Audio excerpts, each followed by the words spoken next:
Imagine you're cruising at 35,000 feet, the hum of the engines a comforting backdrop, when suddenly, silence.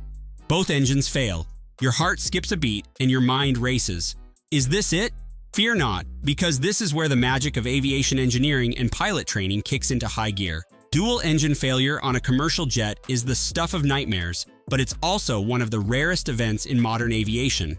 So, what really happens if both engines conk out? Buckle up for a thrilling, informative ride through the skies as we uncover the pilot's emergency plan, the science of gliding, and the stories that prove planes can still land safely. The odds of dual engine failure. First, let's set the stage with some perspective. The chances of both engines failing on a modern commercial jet are astronomically low. Think winning the lottery twice while dodging a meteor. Engines are built to be reliable, with redundant systems and rigorous maintenance. According to the Federal Aviation Administration, FAA, the probability of a dual engine failure on a twin-engine jet is less than 1 in a billion flight hours. Most incidents involve temporary issues, not catastrophic failures. But when it does happen, pilots have a plan, and planes are designed to handle it. What causes both engines to fail?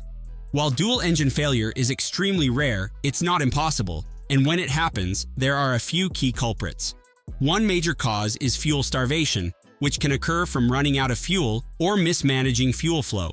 A famous example is the 1983 Air Canada Flight 143, known as the Gimli glider, where a miscalculation left the aircraft without power.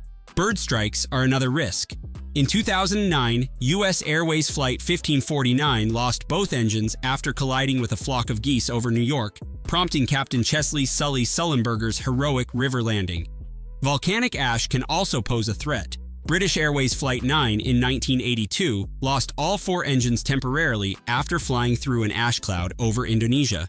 Although rare, simultaneous mechanical failures or maintenance errors can disable both engines as well. Severe weather, such as heavy icing or water ingestion, may disrupt engine performance too, though modern engines are designed to resist these conditions. Each of these events is a 1 in a million occurrence, but pilots are rigorously trained to handle them. The plane becomes a glider. Here's the cool part. A plane without engines isn't a falling brick. It's a glider. Commercial jets are designed with a glide ratio, meaning they can travel forward a certain distance for every unit of altitude lost. For example, a Boeing 737 has a glide ratio of about 17.1, meaning it can glide 17 miles forward for every mile of altitude lost. At 35,000 feet, that's roughly 100 miles of gliding range, plenty of time and distance to find a safe landing spot. When both engines fail, the plane doesn't plummet. It enters a controlled descent, much like a paper airplane. The pilot's first job is to maintain control, keeping the plane at its best glide speed, the sweet spot where it descends most efficiently. For most jets, this is around 200-250 knots, 230 to 290 miles per hour. The cockpit may go quiet as non-essential systems power down, but critical instruments, powered by backup systems like the Ram air turbine, RAT, keep working. The pilot's emergency plan, a step-by-step breakdown. Pilots are trained to handle emergencies with cool-headed precision. Dual engine failure triggers a well-rehearsed checklist, often summarized by the mantra, aviate, navigate, communicate. Here's what happens in the cockpit. Aviate, fly the plane. The first priority is to keep the plane flying. Pilots pitch the nose down slightly to maintain glide speed, ensuring the plane remains stable. They use control surfaces, ailerons, rudder, and elevators to steer. Navigate, find a landing spot. Pilots assess their options. Is there a nearby airport? A flat field? A river? They use onboard systems like GPS and charts to identify the closest viable landing site. Air traffic control, ATC, provides real-time guidance, clearing airspace, and suggesting runways. Communicate, declare an emergency. Pilots radio ATC with a mayday call, alerting them to the situation. They share their position, altitude, and intentions. ATC prioritizes the flight, guiding other planes out of the way. Attempt engine restart. Pilots follow a checklist to restart the engines. This involves checking fuel, resetting systems, and using the auxiliary power unit, APU, or RAT, to generate power. In many cases, like British Airways Flight 9, engines can restart once the plane clears the hazard, volcanic ash. Prepare for landing. If restart fails, pilots configure the plane for landing. They lower flaps and landing gear, often manually or with backup hydraulics, and brief the cabin crew. Passengers are instructed to brace for impact. Execute the landing.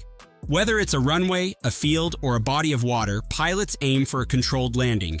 The goal is to touch down smoothly, minimizing damage and maximizing survival chances. Real-life miracles. Stories of survival. Dual engine failure sounds like a Hollywood disaster flick, but real-life cases show how pilots and planes pull off miracles.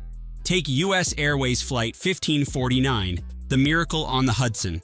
After losing both engines to a bird strike, Captain Sully glided the Airbus A320 to a safe landing on the Hudson River. All 155 passengers and crew survived thanks to quick thinking and a well-designed plane. Then there's the Gimli glider. Air Canada Flight 143 ran out of fuel mid-flight due to a metric to imperial conversion error. The pilots glided the Boeing 767 to an abandoned airstrip in Gimli, Manitoba, landing with no fatalities. The plane even flew again after repairs. These stories highlight the resilience of modern aircraft and the skill of pilots, who train extensively in simulators for exactly these scenarios. How planes are built for survival. Modern jets are engineering marvels. Here's why they can handle dual engine failure. Redundant systems. Planes have backup power sources like the RAT, a small propeller that deploys to generate electricity for critical systems. Structural strength. Airframes are built to withstand extreme stresses, ensuring they hold together during a glide or rough landing. Pilot training. Pilots undergo rigorous simulator training, practicing engine-out scenarios regularly. They're ready for the worst. Safety regulations.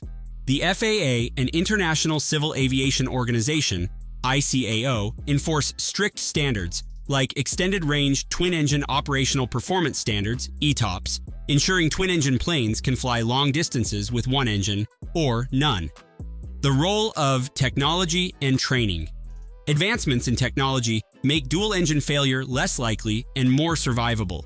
Modern engines, like the GE90 or Rolls-Royce Trent, are tested to withstand bird strikes, icing, and debris. Cockpit systems provide real-time diagnostics, helping pilots troubleshoot issues.